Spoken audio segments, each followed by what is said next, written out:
Po, isang mapagpalang umaga sa bawat isa. Ayan.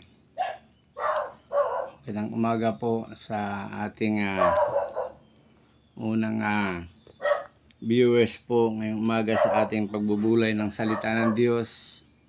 Muli, salamat sa Panginoon. Ito ay isang umaga upang tayo po ay magbulay mula sa salita ng Panginoon, at ang inyo pong tagapagsalita ay nagmumula po dito sa Talim Island.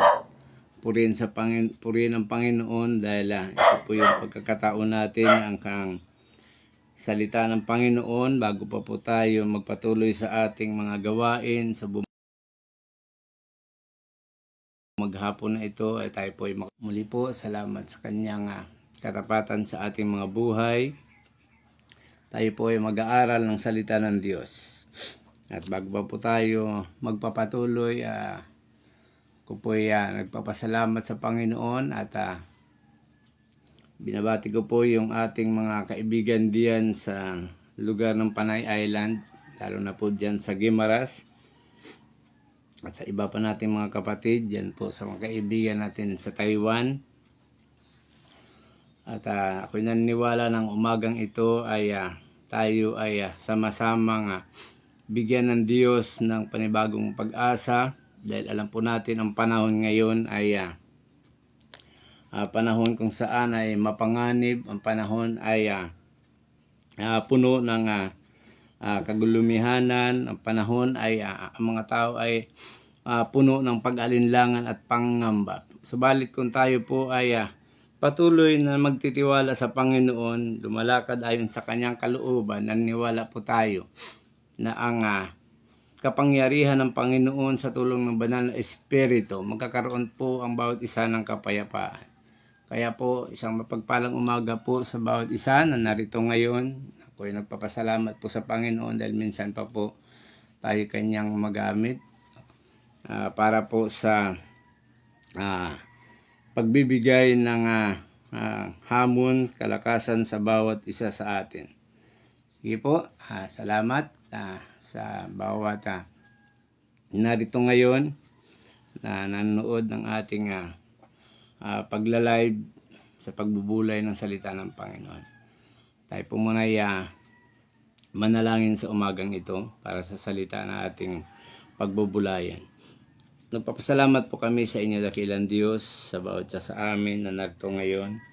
Umaga kung saan ito po yung umaga na inyong pinagkaloob para sa amin. Nagpapasalamat po ang inyong lingkod at sa bawat mga kapatid namin na makakasama namin sa pag-aaral ng inyong salita.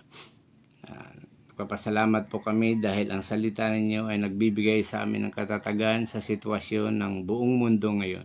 Ni ang pamumuhay ng bawat tao, lalo na po dito sa aming bansang Pilipinas.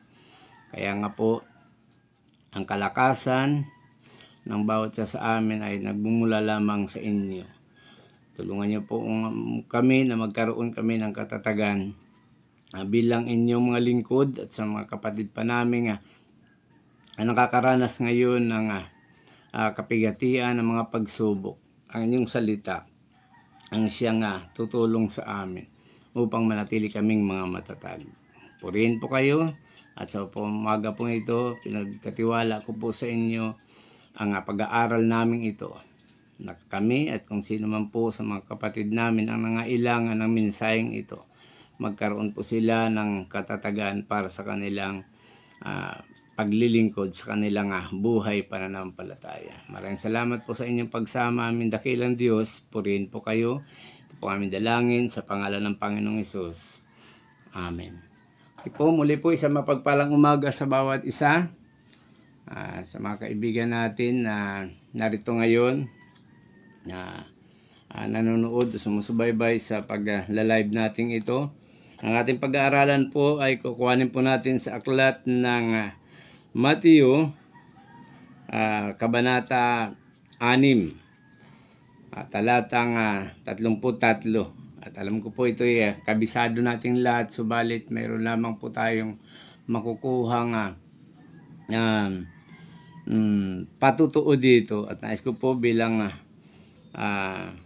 gagamitin ng Panginoon ngayong umaga, mayroon pa akong ibabahagi dito patungkol sa talatang ito na ating babasahin. Ito po yung ating mababasa at ulitin ko po, naniwala po ko na ito ay alam po ng iba at makikita din po natin ang isang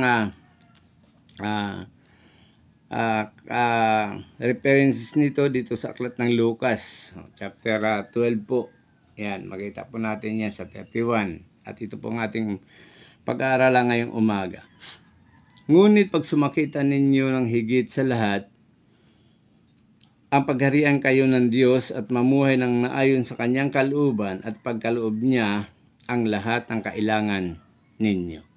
Okay po, ito po yung isang talata na puno po ito ng pangako na kung ating babasahin din po sa aklat ng Lucas, puntahan po natin yun.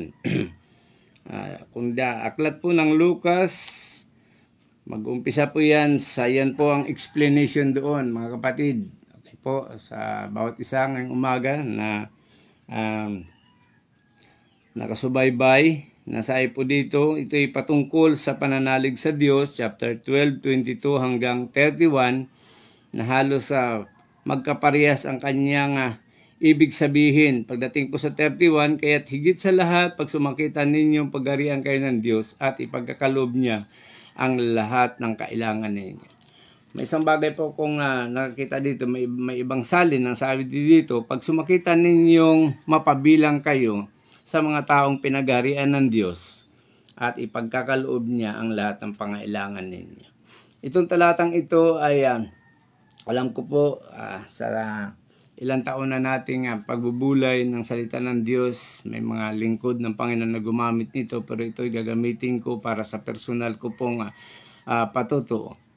Na kung tayo po ay mayroong lubusang pagtitiwala sa Panginoon, ito pong pangakong ito sa bawat isa sa atin ay patutunayan ng Panginoon upang ang kanyang mga salita ay hindi magkakaroon ng bula. Kaya po sa umagang ito, ang bahaging ito na sinasabi ng Panginoon, nung ako po ay magsisimulang tanggapin ang ministeryo bilang lingkod ng Panginoon, ako po inaatasan ng aming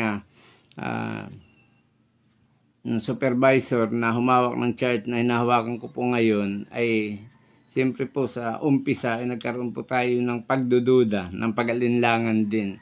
Subalit ngayon ako ay tumatayo at nagbabahagi sa inyo ng bagay na ito dahil nga po ito ay patungkol sa pananalig ng isang tao, na kung atin pong pahapyawan munang pagbulayan ang bahaging ito, na ito ay pananalita mismo ng Panginoong Hesus dito sa sulat ni Lucas, na sinabi niya sa kanyang mga alagad, kaya sinasabi ko sa inyo, huwag kayong mabagabag tungkol sa pagkain na kailangan upang mabuhay, o tungkol sa damit na itatakip sa katawan, sapagkat ang buhay ay higit na mahalaga kaysa pagkain at ang katawan kaysa pananamit. Yan po, ito yung mga pananalita niya, at ako naniniwala sa iba, alam natin to. Ang kahulugan na sinasabi niya pa po, isipin na lamang ninyo ang mga uwak. Hindi sila nagasik, inagaaniman. Wala silang bangan, ni kamali, gayon pinakakain sila ng Diyos. Gaano pa kaya kayo, higit kayong mahalaga kaysa mga ibon. Sunod pang talata, sino sa inyo ang makapaghahaba ng kanyang buhay ng higit sa isang man lamang o sa isang oras man lamang sa magitan ng pagkabalisa? Kung hindi nga ninyo magawa Ang gayon, kaliit na bagay, bakit kayo nababalisa tungkol sa isang bagay? Isipin ninyo kung paano sumisibol ang mga bulaklak sa parang. Hindi sila nagpapagal ni humahabi man. Ngunit ito ang sasabihin ko sa inyo. Maging si Solomon ay hindi nakapagsuot ng kasing ganda ng isa sa mga bulaklak na ito, bagamat napakaringal ng mga damit niya. Kung ang mga damo sa bukiran ay buhay ngayon at kinabukasan ginagatong sa kalan, ay dinaramta ng Diyos. Kayo pa kaya? Kay liit ang panalig ninyo sa Kanya. Kaya't huwag kayong mabalisa sa paghanap ninyo ng kakainin at iinumin, sapagkat ang mga bagay na ito ang kinaumalingan ng mga taong walang pananalig sa Diyos. Alam ng inyong amang nasa langit na kailangan ninyo ang lahat ng ito. At dito po, panghuling talata, kaya't higit sa lahat, pag sumakita ninyong pagharian kayo ng Diyos at ipagkaloob niya ang kinakailangan ninyo. Kaya mga kapatid, sa umagang ito po yung ating talata, o ito yung pananalita na may pangako ng Panginoong Jesucristo na manampalataya tayo sa Diyos sa lahat ng pagkataon.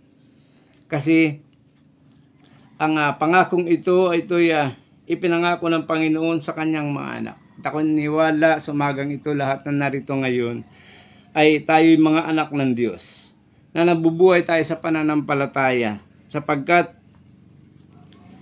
ang pananampalataya ay nagbibigay ito ng kasiglahan sa bawat taong na walang ibang inaasahan kundi ang Panginoon. At ito po yung aking patutuo sa bahaging ito. Nasimula na ako po ay nagkaroon ng ministeryo, o nagkaroon tayo ng pananagutan upang gampanan ang ipinagkatiwala ng Panginoon na gawain. Nagsisimula po akong maglingkod sa Panginoon o humawak ng gawain taon na 2007 at hanggang ngayon. At ito po'y nasabay pa po sa isang tawag din parang pagsubok na hahawak ka ng isang gawain samantala may kasabay na itong obligasyon. Dahil time na yun, nagsisimula ang aking panganay na mag-high school na. At ang isang bagay na aking natatandaan nung ako din po ay magsimulang mag-decide, o hindi pa decided, kundi medyo bilang tungkulin lang, bilang obligasyon na sumunod sa ating tagapanguna na humawak ng isang gawain. Ito po yung nangyari nang nabasa ko ang isang talata dito po pa rin sa Lucas 9:25. Ito'y patungkol kasi itong paksang ito po'y ipinapakita ng Panginoon sa kanyang mga alagad at sa mga bumabasa po o sa mga taong kanyang kaharap noon na kailangan hindi tayo dapat mawalan ng pananalig o pananampalataya sa Diyos. Kasi kanya na ito pinapaliwanag patungkol sa pangailangan. Ito kasi ngayon ang problema ng iba at sa ngayon siguro nararanasan ng marami. Lalo na po sa ibang nagsisimulang binigyan ng tungkulin o pananagutan upang paglingkuran ng Panginoon. Kaya po ngayong umaga, ito po yung aking isang patutuo sa inyo. Na kailanman itong pangako na ito ng Panginoon na kapag uunahin natin ang Panginoon sa lahat ng bagay, kailanman ang pangakong ito na sabi ng Panginoon, ipagkakaloob niya ang lahat ng pangailangan natin. Sabi po dito lahat, kung hindi man ito lubos-lubos, kung hindi man ito sapat-sapat, naniwala tayo na tayo pagpapalain ng Panginoon. Kaya ulitin ko po, simula po na ako humawak ng obligasyon ko bilang isang lingkod ng Panginoon, na ulitin ko nga po ako nagpapaaral ng anak at napakahirap na sitwasyon. Pero hanggang ngayon, pinatunayan ng Panginoon na siya ang Diyos na totoo. Siya ay Diyos na buhay. Na kung tayo lubusang magtitiwala sa Kanya, ay kailanman ang Kanyang mga salita ay Kanyang tinutupad o nangyayari ang lahat na binabanggit ng banal na kasulatan. Kagaya nga po nito mga pananalitang ito, na ito'y may katiyakan. binanggit dito sa aklat ng Lucas, ito'y patungkol sa pananalig, at ito naman sa aklat ng Mateo, ito'y kanyang pinagkumpara kung alin ba ang higit na pahalaga ng tao, ang kayamanan ng mundong ito o ang Diyos. Kaya sabi niya dito sa bandang taas na ating mababasa, doon sa, kung balikan natin yung chapter 6 ng Mateo, ito'y sabi niya, kay liit ng pananalig ninyo, kaya huwag kayong mabalisa. Tungkol pa rin sa kayamanan o tungkol sa pangailangan ng tao. Subalit, ulitin ko po yung talatang ating ginamit. Napakaliwanag ito sa mga taong malalim ang kanilang pundasyon sa magagawa ng Panginoon. Kung bakit ang Panginoong Hesus ganito ang kanyang pananalita. Kasi alam niya, siya na Diyos na kung tayo ay lubusang magtitiwala sa Kanya, siya ay talagang may kakayanan upang gawin kung ano ang kanyang binitawang salita at kung ano ang kanyang magagawa sa mga taong nagtitiwala sa kanya. Kaya po hanggang sa ngayon, ito po yung talatang ito na ibinigay sa atin ng Panginoon ngayong umaga, na kung tayo po ay walang pag-alinlangan sa kasaganaan man, sa kahirapan man, sa mga pagsubok man, huwag nating kalimutan na lumapit at magtiwala sa Panginoon. Amen po mga kapatid. Kaya po sa mga kapatid natin ngayon na sumusubaybay sa atin, ang talatang ito na ating pinagbubulayan ngayon, ito ay isang patutuon na ang Panginoon ay Diyos na tumutugon at tumutupad ng kanyang mga pangako.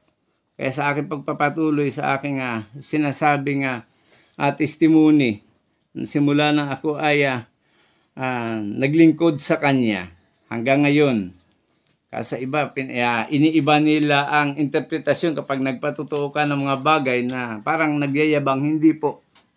Kasi sa totoo lang po, nung ako po ay mag-decide na maglingkod sa Panginoon, ang gusto ko po ipakita sa inyo, lalo na po baka may mga kapatid tayong sa mga pagsubok ngayon, huwag po tayo mawala ng pag-asa.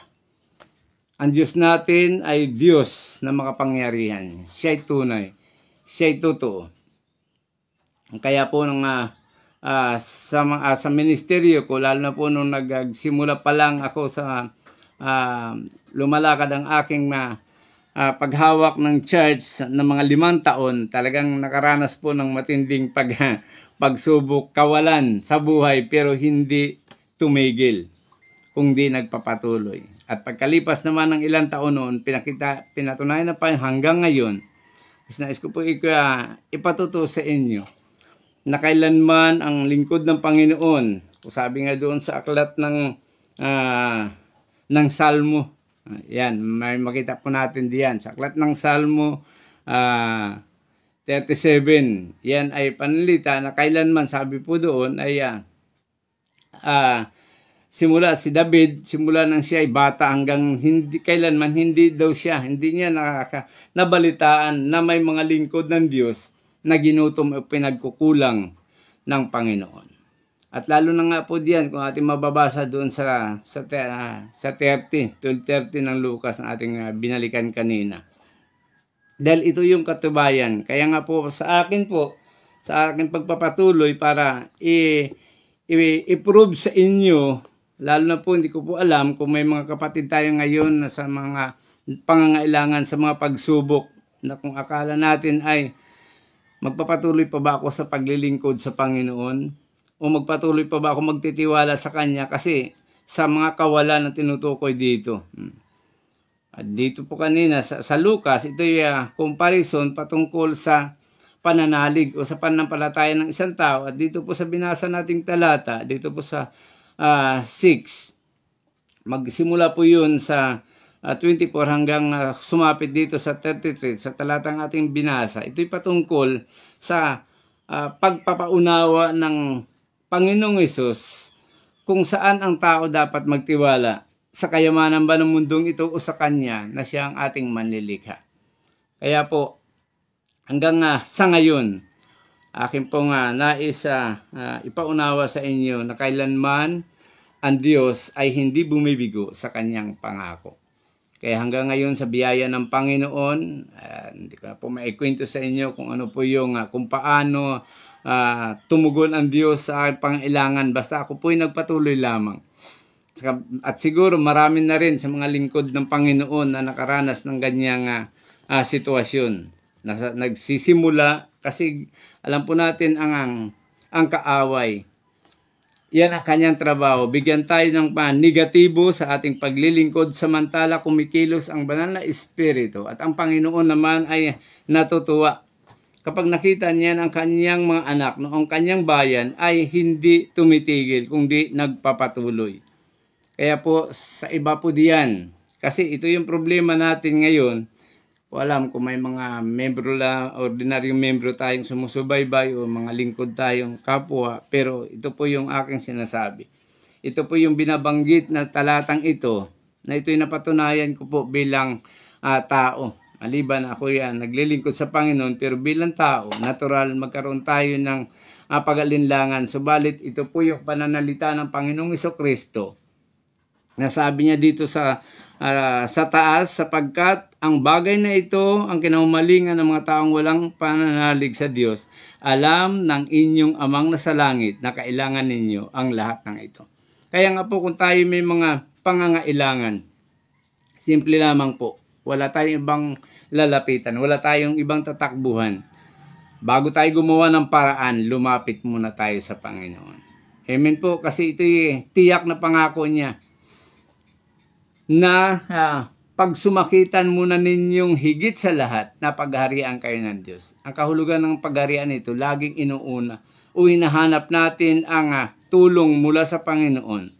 Kasi ito yung pagharian kayo ng Diyos at mamuhay ng naayon sa kanyang kalooban. Itong isang pananalita din, namumuhay. Kung tayo po sa ngayon ay may mga pagsubok, may mga pangailangan, manatili tayong mga anak ng Diyos o lumalakad sa kalooban ng Panginoon. Dahil ang kasunod nito ay ipagkakaloob niya ang lahat ng ating pangailangan. At yun po, binanggit na yun po dun sa taas ng Panginoon. Alam na yan ang inyong amang nasa langit. Kaya sa mga huling talata, sabi niya, kaya huwag ninyong ikabahala ang para sa araw ng bukas. Saka na ninyo harapin kapag ito'y dumarating o dumating, sapat na ang bawat araw ng kanyang mga suliranin o kaya isipin. Kaya po sa aking pagpapatuloy at sa aking pong testimony sa inyo na gusto ko pong ipadama lamang o ipaunawa sa atin na kung tayo po ay nagpapatuloy at inuuna natin na paglingkod lalo na po sa mga may hawak na gawain ng Panginoon. Ito'y mahirap at ito'y naranasan nga po ng marami na minsan may mga pagkakataon na inuuna natin ang gawain natin, ang tungkulin natin sa mga hawak nating charge. Pero ang totoo, ang ating pamilya ay kinukulang ang nangailangan. At ito'y naranasan ko ng ilang panahon sa aking paglilingkod na talagang bilang tao ay natural ang iyong misis, ang ating katuwang sa buhay ay hinahanapan tayo pero wala hinahayaan o siguro sinusubok tayo ng Panginoon kung gaano tayo katatag, kung ini-enjoy mo pa ba o mayroon ka pa bang pagnanasa na ipagpatuloy ang iyong ministeryo sa Panginoon. At purihin po ang Panginoon mga kapatid. Ulitin ko po, nagpapasalamat po ko sa Panginoon tulad ng sinasabi ni Aaron David, kailanman wala siyang nakita o nasumpungang may lingkod na namumulubi o namamalimos. Dahil ang lahat ng pangailangan po namin patungkol po sa pangailangan ng aming anak, lalo na po yung aking pangalan, siya po ay nakapagtapos na. Tapos mayroon ang sinasabing iba, siguro mayaman ka na kasi nakapagtapos ka na ng anak mo na engineer at sa ngayon ay magtatapos na rin yung aking anak. Ito'y patotoo lang pero ayoko sanang banggitin kasi kadalasan na iba parang yabang, hindi. Para sa karangalan ng Panginoon na siyang nangako sa atin na ang lahat ng hirap na ating dinaanan bilang nagtitiwala tayo sa Kanya ay itinawid tayo ng Panginoon. Kaya po ito ngayon bilang lingkod ng Panginoon, kapatiran ninyo sa Panginoon, narito tayo ngayon. O narito na nagpapatunay o nagpatotoo na ang Diyos na nangako patungkol sa bagay na ito, na kapag inuuna natin siya, at higit sa lahat, ito po yung sekreto, lalakad tayo ayon sa kalooban ng Panginoon. Amen. At alam na po natin ang kahulugan niya, maliban dito sa iba, kasi ang ating mga viewers ngayon, halos sila yung mga present lagi patungkol sa pagbubulay ng salita ng Panginoon. At ito ko ngayon bilang lingkod ng Panginoon, ako'y nagpapasalamat sa ngayon patungkol sa pangailangan. Ay salamat sa Panginoon, ganun pa rin. Ang Diyos ang laging tumutugon sa pangailangan natin. Kagaya ng kanyang sinabi, napakahina naman ng inyong pananampalataya. Kinumpara niya yung mga ibon, yung mga halaman sa parang, ay wala silang bangko, wala silang bulsa. Sa ngayon nga mabuti, mayroon tayong pinag-iipunan. Pero umaasa sila sa araw-araw na ang Diyos ang bumubuhay sa kanila. Kaya nga sabi niya, kay liit ng inyong pananalig. Mas higit, hindi nyo ba alam, mas higit kayong mahalaga. Kaya po, ulitin ko po kung bakit ito po yung tema na ating pinag-aralan ngayong umaga. Baka po may mga kapatid tayo. At titingnan ko po mga pangalan na narito na sumusubaybay. Ayun, may isa tayong kapatid na nakita dito.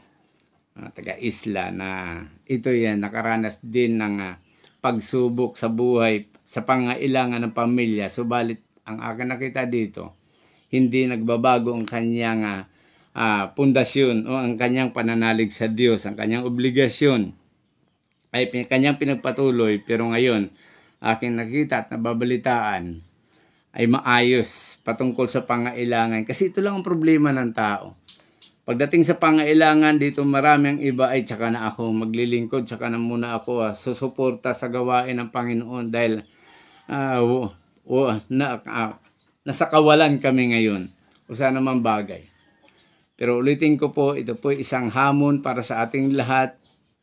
Ito, hindi na tayo gumawa ng kung anong mga outline, kundi akin lamang po pinapatunayan sa inyo na kung tayo po ay lagi nating sinisikap na unahin ang Diyos bilang, hindi dahil ako ay naglilingkod, kundi sa lahat ng bagay o sa lahat ng panahon.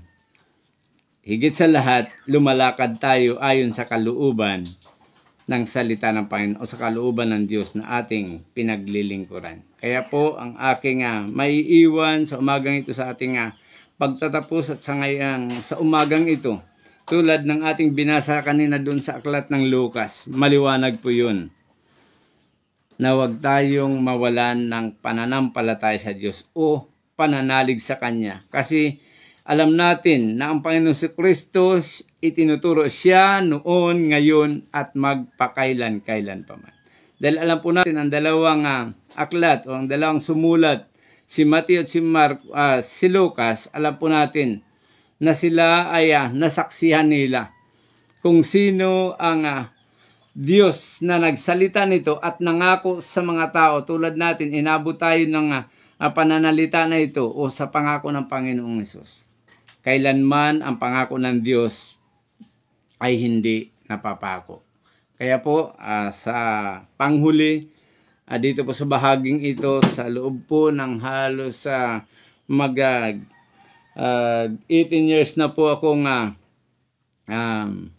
pinagkatiwalaan at nagpatuloy sa paglilingkod sa Panginoon. Sa ngayon, masasabi ko po, purihin ang Panginoon.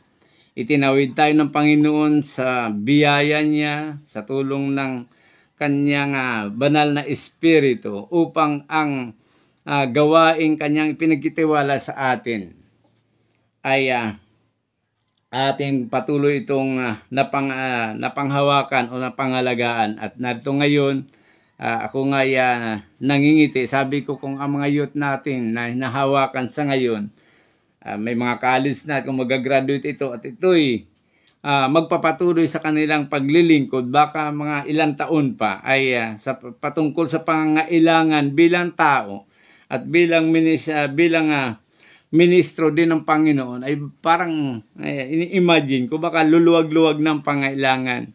Pero kahit sa kagipitan nung nakaraang mga taon hanggang ngayon na medyo magaan-gaan na ang sitwasyon patungkol sa pangailangan, napatunayan po ng salita ng Diyos. At pinapatunayan ko po sa inyo kung sino man po ngayon ang may nagdidesisyon na parang maghanap buhay na nga muna ako.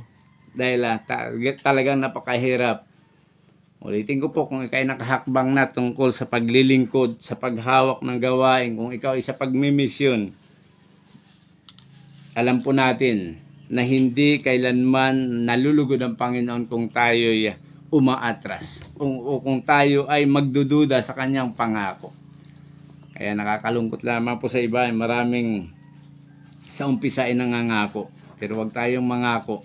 Sikapin lamang natin na lagi tayong lumalakad ayon sa kalooban ng Panginoon. At ang desisyon na yan sa ngayon na magpapatuloy na magtitiwala sa pangako ng Panginoon, sa desisyon na hinakbangan muna kung ikaw ay nakapagsimula na ngayong humawak ng gawain, napabilang ka na sa pagmimisyon sa inyong organisasyon. Ito ngayon, medyo hindi ko masasabi na matagal na ako sa ministeryong ito, pero pinatunayan ng Panginoon simula taong 2007 na humawak ako ng ministeryong ito na aking ngayong pinangungunahan. Kailanman hindi tayo pinagkukulang ng Panginoon. Hindi sa sobra-sobra, kundi sa bawat pangailangan natin. Ito yun. As may binabanggit nga dito si Apostol Pablo dito sa bahagi sa sulat niya sa mga iglesia na at pupunan ng Diyos ang lahat ng pangailangan ninyo. Pero hindi kasama yung luho. Kaya ako ay nagpapasalamat sa Panginoon. Hindi natin ginagamit ang biyaya na ito para sa mga bagay na walang kabuluhan, kundi sa bawat biyayang binibigay ng Diyos ay ating itong pinagpapasalamat sa Kanya. Kaya po mga kapatid, sa umagang ito, tumutugon ng Diyos sa bawat pangailangan ng tao. Kung gagamitin natin at pananampalatayanan natin o ating paniniwalaan itong Kanyang sinabi. O ulitin ko po, yung dalawa nating halos isa naman ang Kanyang sinabi, at ito'y napakinggan mismo sa bibig ng Panginoong Jesucristo, ang binanggit natin kanina na isinulat din ni Lucas, at ito nga kay Mateo. Na ulitin ko po, kung iba ay bago pa lamang nahuli sa panunood ng ating pagbubulay ng salita ng Diyos, ito po yung isa na talatang ating ginamit na binabanggit dito ng salita ng Panginoon. At tayo po ay manalangin. Nasabi po dito, ngunit pag sumakitan ninyo ng higit sa lahat, ang pagharian kayo ng Diyos at mamuhay ng naayon sa Kanyang kalooban at ipagkaloob niya ang lahat ng pangailangan ninyo. Ulitin ko po, kung sino man sa ating ngayong umaga ay nakaranas ng pangailangan at hindi po yan nawala ang pangailangan natin. Kaya po, anong ating dapat gawin?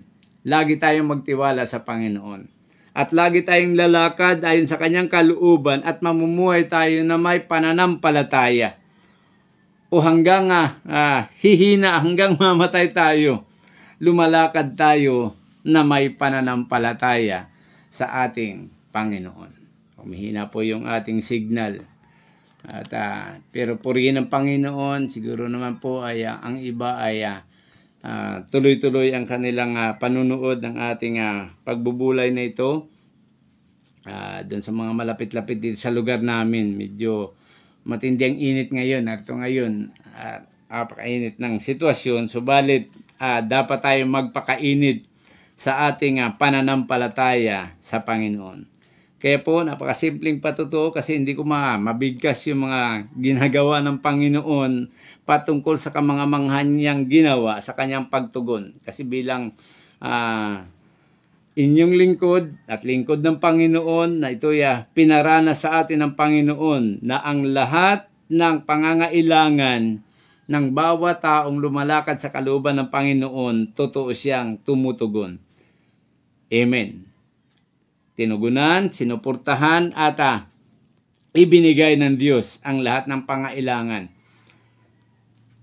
Okay po, sabihin ko sa akin bilang kanyang lingkod dahil ako'y nagtiwala at sumunod at nagsisikap na lumalakad ayon sa kanyang kalooban dahil dalawa lang naman pong anak ko. Yung panganay ko, nakapagtapos po ng engineerian, napakahirap na sitwasyon. Hanggang sa ngayon, ang akin ng mga bunso ay magtatapos na rin sa pharmacy. Kaya salamat sa Panginoon, sa mga kapatid natin. Ulitin ko po, itong pangakong ito ng Panginoon ay dapat nating mahigpit na panghawakan. Huwag tayong titigil. Ito kanina pa nang magsisimula ay ito pinagbubulay ko. Siguro may mga kapatid tayo na humaharap sa mga pagsubok. Marami pa po tayong references na sila ay nagpapatuloy sa mga testimony ng iba na sila ay hindi tumigil o hindi nabago, hindi kumupas o nabawasan ang kanilang pananampalataya sa Diyos. Nakapagpapatuloy sila at pinatunayan ito ng Panginoon sa iba't ibang aspeto ng ating buhay na kailanman ang Diyos na nangako sa atin, lalo na po dun sa Hebreo. Kadalasan magagamit natin sa ending na yun kahit na nahirapan tayo dun sa 13.5 ng Hebreo na nangako ang Diyos, kasi comparison din tungkol sa paghangad ng tao ng kayamanan o pangailangan, pero ang pangako doon ng Panginoon, hindi ko kayo iiwan, hindi ko kayo pababayaan.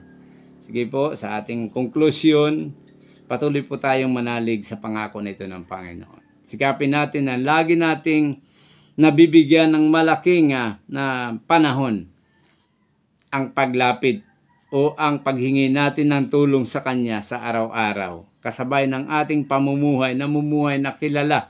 Sabi nga po ni Pastor Bailon nakaraang mga araw ay ipakita natin ang ating pagiging mga anak ng Diyos, upang ang iba naman ay sa magitan ng pamumuhay na yan na may pagtitiwala sa Panginoon o lumalakad ayon sa kalooban ng Panginoon, mayroon po yung pagpapala sa iba upang sila din naman ay mapagpala at makilala din nila ang Diyos na ating pinaglilingkuran. Sige po, sa umagang ito, maraming salamat sa Panginoon sa bawat isa, sa maikling o sa simpleng patutuo natin patungkol po dito sa talatang ating ginamit.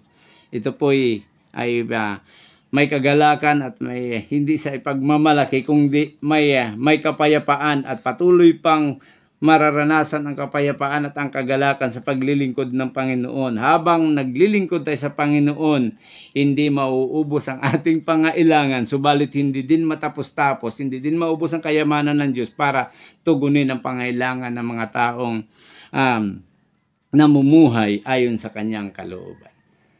Maraming salamat po. Tayo manalangin ngayong umaga. Purihin po kayo, Panginoon. Parang wala akong nakitang prayer request, pero tayo ipanalangin na rin natin ang ating bansang Pilipinas at ang panahon natin ngayon. Hallelujah. Pinupuri namin, dinadakila kayo aming dakilang Diyos. Nagpapasalamat po kami ngayong umaga sa pagkakataon na kami po ay nakapagbulay ng inyong salita at aming muling napakinggan ang inyong pangako. Pangako na ito ay tunay, buhay at totoo. Nang sino mang mga anak ninyong patuloy na lumalakad ayon sa inyong kalooban at lagi kayong pinaglilingkuran ng may katapatan. Ang lahat ng aming pangailangan sa buhay na ito at ang lahat-lahat ng bagay na aming hihilingin sa inyo. Kayo, Diyos, ay may kakayanang tumugon at magbigay nito sa amin.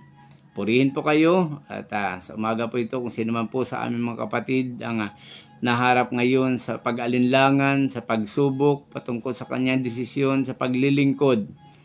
Ama, sa patnubay ninyo banal na Espiritu, tulungan niyo po siya sa magitan ng patutuong kanyang napakinggan. Subalit, bago patunayan ng Panginoon, bago niyo patunayan ito, hinahayaan niyo muna na ang inyong lingkod ay masubok, upang malugod kayo sa mga pagsubok na kanyang mapagtagumpayan, upang ang pagpapala ay dadaloy, ang pagpapala ay mabuksan sa inyong lingkod. Maraming salamat po, Panginoon, sa inyo mga salita na aming napagbulayan.